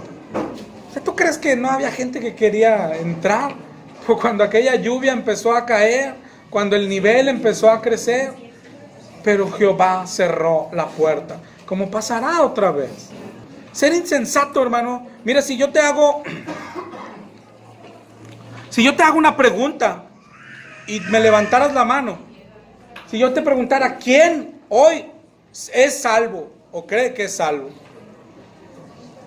y tú me levantaras la mano, yo creería que eres un insensato. ¿Sí? Yo creería de ti que eres un necio, porque tu vida dice lo contrario. Pero, si tú me dijeras que tú te crees no salvo, yo diría que eres peor de insensato que el otro, porque sabes que no eres salvo, sabes que tu vida lleva al infierno y sigues viviendo de la misma manera. Es decir, eres peor. Somos peores que los que creen. Es decir, hay una clase de insensatez, ¿sí? De hecho, cuando yo platico con mis amigos salvos, siempre salvos, yo les digo, pero no te preocupes por mí, ¿sí? Porque fíjate, en eso también tiene que ver la sensatez y la insensatez. Porque así cuando hemos platicado, y ellos dicen, es que la salvación no se pierde. Pues tú no te preocupes por mí, pues ya soy salvo, ya no te preocupes. Pero si la salvación sí se pierde, y tú no le das lugar a la posibilidad en tu mente, es decir, un día de pensar, ¿y si sí se pierde? Eso te hace ser un insensato. ¿Qué es lo que dice aquí? No ejercitar la mente, no interesarse uno mismo, no estar dispuesto mentalmente. ¿Sí? Eso es ser sensato, esa es la sensatez. Pero por eso te digo, sí, pero alguien que dice, yo soy salvo, eres un insensato, ¿verdad? Por tu vida que demuestra que no eres salvo, pero eres un insensato. Pero es más insensato el que dice, no, yo no me creo salvo, yo sé que mi vida de hoy lleva al infierno. Y es como decir, insensato. ¿Y por qué seguimos viviendo así? Somos peores de insensato. Nuestra insensatez es en grado sumo, ¿verdad? Lo peor que dice la Biblia, y ya con eso cerramos, hoy vamos a acabar temprano, pero vamos a leer Mateo 22. Vamos a ver los convidados a las bodas. 22:2 en adelante. El reino de los cielos es semejante a un rey que hizo fiesta de bodas a su hijo. ¿Okay? Envió a sus siervos a llamar a los convidados a las bodas. Y te fijas la figura, tiene que ver con lo que vimos hoy. Mas estos no quisieron venir.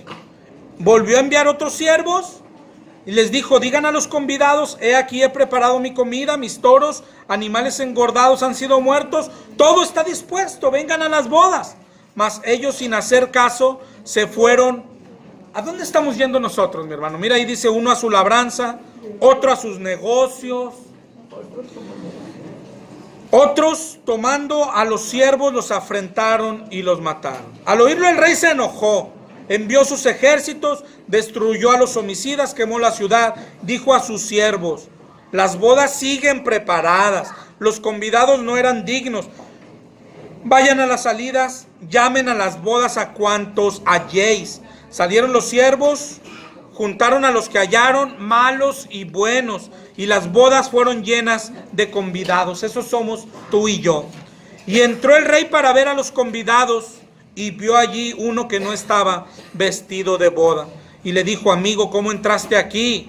Y él enmudeció. Y el rey dijo: átenle de pies y manos y échenle en las tinieblas de afuera. Allí será el lloro y el crujir de dientes. Porque muchos son llamados y pocos son escogidos.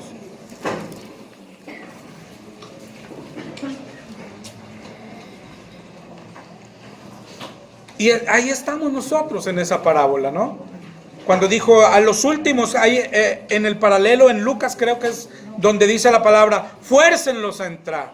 Es decir, hubo unos que no quisieron, ahora traigan a unos a fuerza. Y a nosotros Él nos hizo entrar a fuerza, gracias a Dios y para la gloria de Dios. Pero después, ya estando adentro, es qué vestiduras tenemos.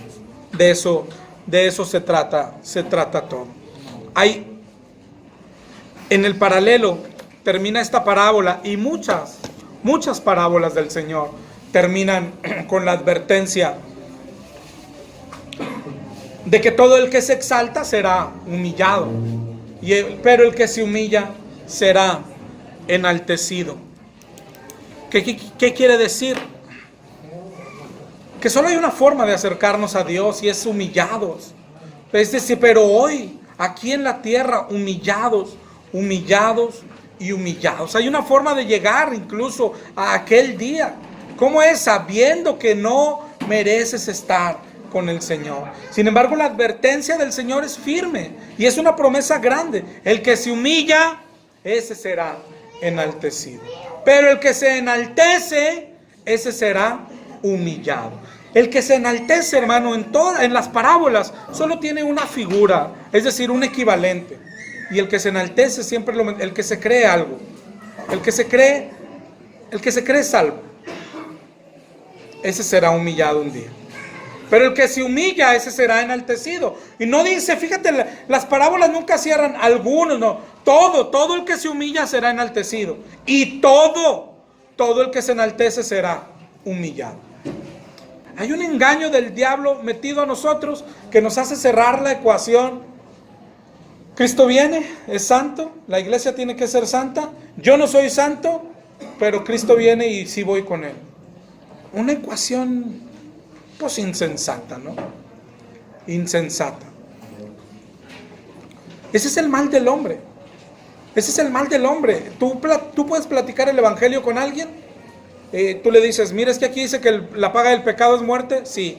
¿Tú tienes pecado? Sí. ¿Sabes qué es la muerte? No. Bueno, le explicas, es el infierno. Sí.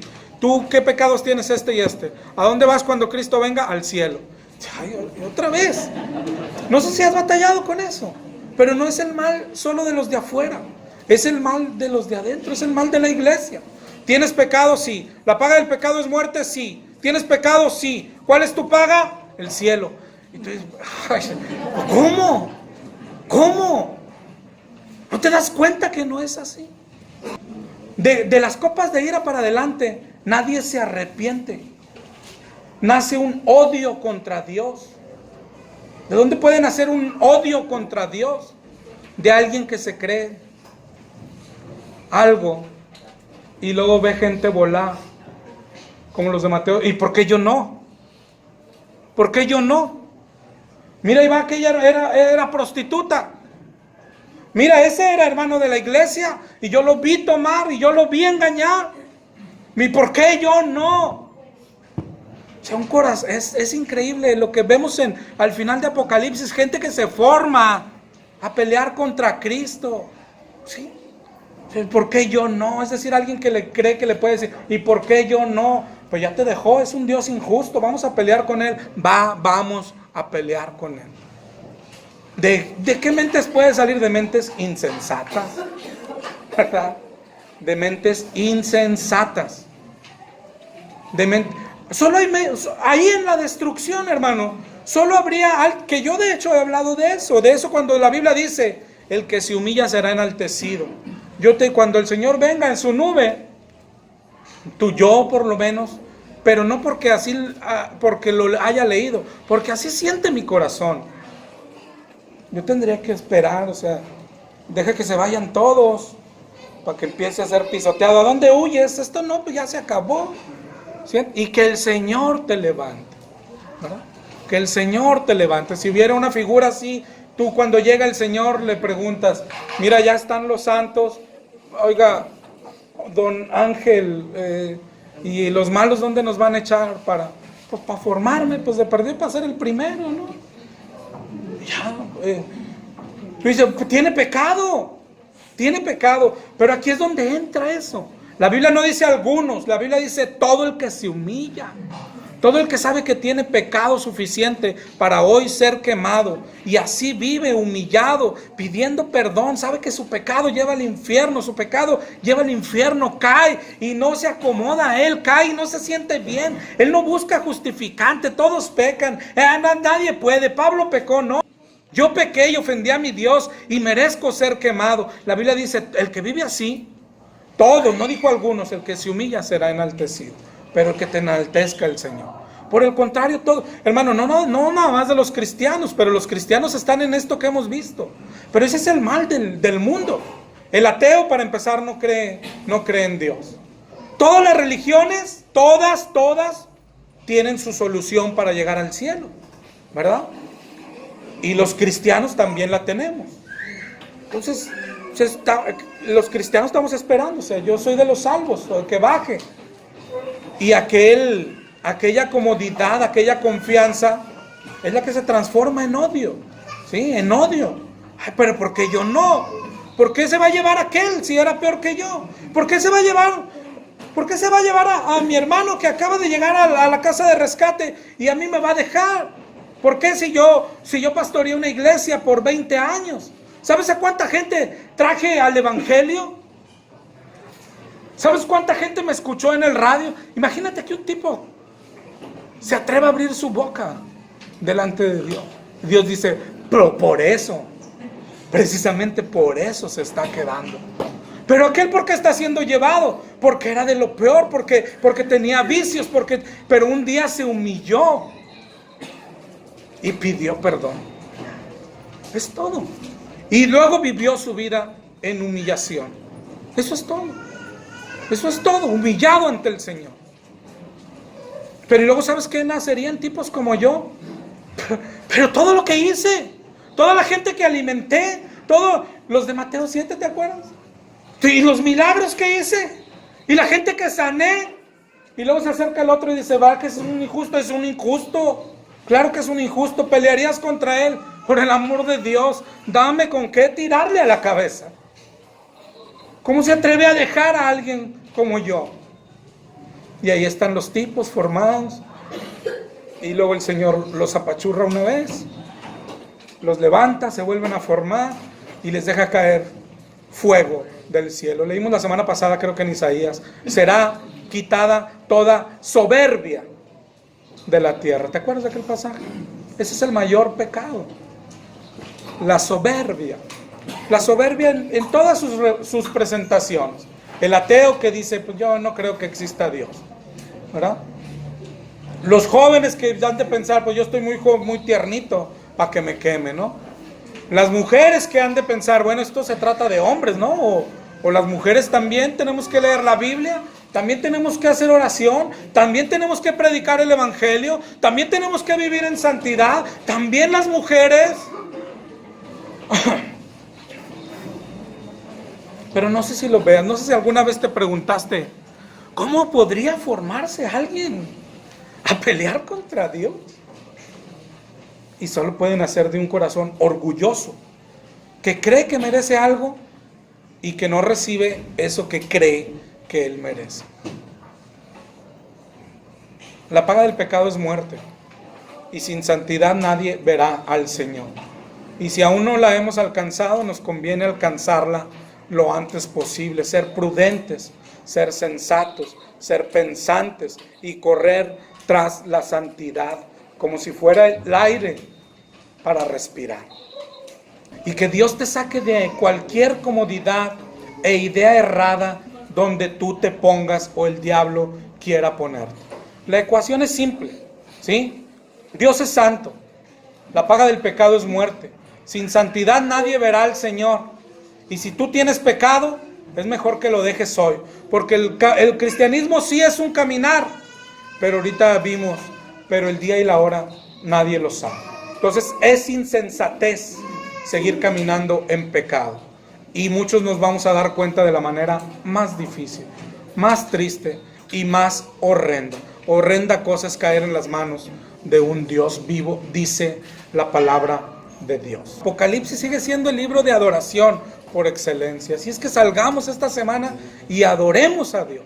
Adoremos a Dios. Adoremos a Dios con nuestra obediencia. Adoremos a Dios con los pecados que aún tenemos, dejándolos y luchando, como dice la Biblia, hasta la sangre, dice la Biblia. ¿Sí? Adoremos a Dios, que nos cueste adorar a Dios. Adoremos a Dios con nuestros bienes, con nuestro tiempo, con nuestra familia.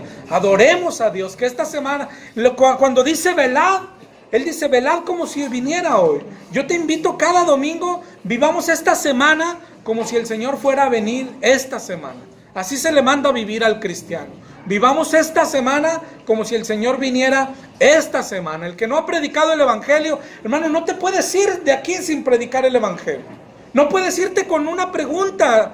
No puedes permitir que el Señor venga y que tu pregunta sea, a ver, ¿será pecado que no predique?